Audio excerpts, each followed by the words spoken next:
I still remember the silence in the living room when I dropped the lie. "I got fired," I said. "Company downsized. I can't make rent. I'll be moving back here for a while." Their faces froze. Not with concern, not even confusion, just calculation. My mother's lips pressed together like she was tasting something sour. My brother smirked, pretending to be sympathetic. My father, he didn't even look up from his phone. That was all I needed. They didn't know the truth, that I hadn't lost my job. In fact, I'd just been promoted. Salary doubled, bonus pending. But after years of being treated like a walking wallet, I wanted to know, without the money, what was I to them? I found out faster than I expected. When I first started making money, everything changed.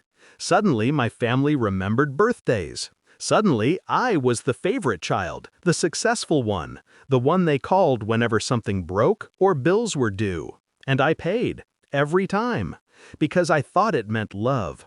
But love bought with money always expires the moment the cash runs out.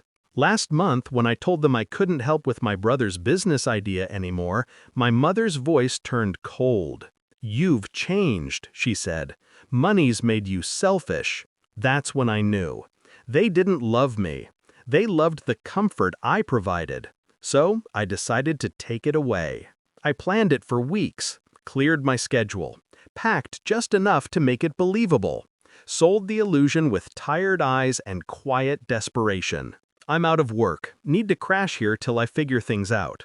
They pretended to be understanding at first, but by day 3, the masks began to slip. Small comments, passive-aggressive sighs. My mother complaining about how tight the space was now. My brother accidentally locking the fridge at night, as if I'd come back to steal food. And my father, the quiet judge, muttering to my mother when he thought I couldn't hear, "We don't need him here without his money." I didn't react. I just listened, watched, memorized. Every cruel word became fuel. Every look, a nail in the coffin of my old loyalty. I waited 2 weeks, long enough for their disgust to ripen.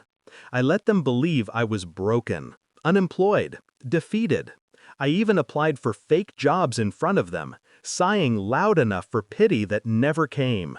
At dinner one night, my brother said, "You know, maybe it's time you learn how the rest of us live." I smiled. "Maybe you're right." That night I sent a message to the realtor handling my newest property. A house 3 times the size of theirs. Fully paid. The closing papers were ready.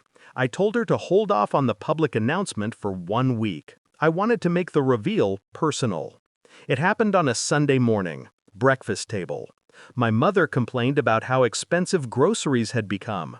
My brother asked if I'd considered getting back on my feet.